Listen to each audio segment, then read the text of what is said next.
Good evening. Today let's talk a little bit about smegma. Smegma is one of those biggest myths that people like to talk about and use to vilify the intact penis. Now, smegma is something that every guy and woman, so everybody, produces smegma. So what is smegma? Smegma is a Greek word and it actually means soap.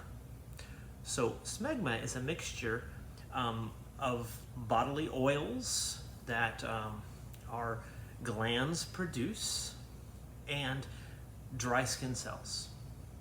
So there's really nothing dirty about it. It's not dirt and things like that. It's old skin cells.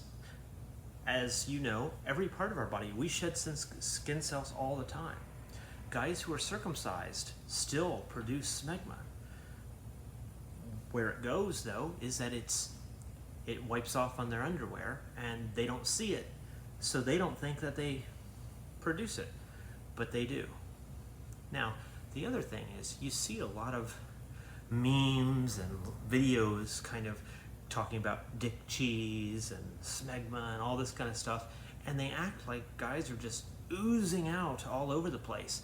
I remember seeing one meme that was like showed up some rolled up sandwich meat with cheese just dripping out of it. They make it sound like there's just a ton of it, and it's like some guys produce more than others, but it's really not a huge deal that people think it is. Again, it's because many people have not seen an intact or uncircumcised penis, and so they just imagine these stories and they think the worst. They kind of imagine that you pull back the foreskin and there's just chunks just falling out, and this is, and they make it sound really gross and disgusting, and this isn't the case at all.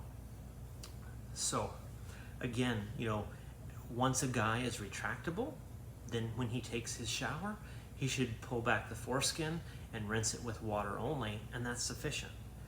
But it's not like from morning till evening that he's just going to have all of this smegma in there. It doesn't happen that quickly. So people have greatly exaggerated what they think the quantity and everything with smegma would be.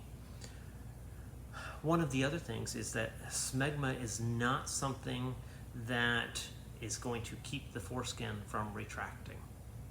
I saw that in a comment recently, and so I wanted to address that. Smegma is not what keeps the foreskin from retracting. It's not a buildup of smegma. No. In fact, for a child or someone whose foreskin is not retractable, when it is still attached to the glands, you're not going to have smegma in there because there's nowhere for it to go. The foreskin is attached to the glands in a child or a young boy. Between the foreskin and the glands, it's attached, just like our fingernail is to the finger. So down inside the fingernail, dirt doesn't get in there because it's attached. It keeps it out. So there's nowhere in there for smegma to accumulate. Now, there might be a little bit like up in the upper part where there's some loose movement where maybe it's not fully attached, but it's not going to be like what's keeping the foreskin from retracting. That's not that. It's that it is made to be attached to the head of the penis, and that's what it does. And so until it's ready, it's not going to retract. So one of those things is people seem to, people are surprised when they often learn for the first time that you're not supposed to be able to retract until later. Often, it's the teenage years, 10, 11, 12, 13. That's the average time frame, and all the way till 18 is normal. Like I've mentioned before, I was 15, almost 16 before I retracted for the first time. And you know what? When I pulled back my foreskin for the first time, the head was bright and shiny. There was no smegma in there. So it's people have the wrong idea of how smegma accumulates and is produced.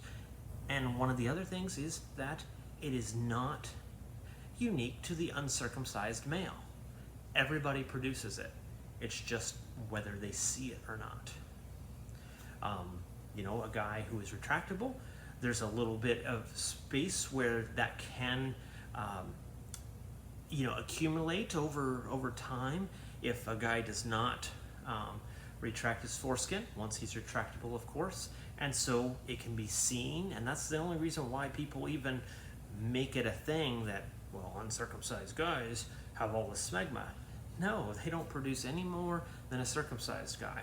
It's just as a circumcised guy, it's getting wiped off in his penis and then spread around his whole general area down there, whereas in the foreskin it's contained.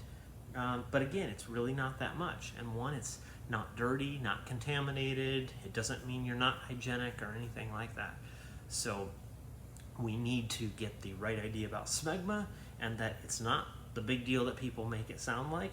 And it's, I think people will be surprised at how small the quantity actually is, because in their minds, like, you can just tell by the way people talk that they think it's bigger and bigger and bigger and just oozing out with smegma, and that's not how it is. So hopefully this has told you a little bit more about what smegma is really like, and the quantity and how small it really is, and that everybody produces it. Everybody. Circumcision doesn't prevent smegma, no matter what people might tell you. And smegma is not going to hurt you. It's not cancer causing or anything else that people try to spread. Those are all myths. It's not true. So have a great day, and I'll see you next time.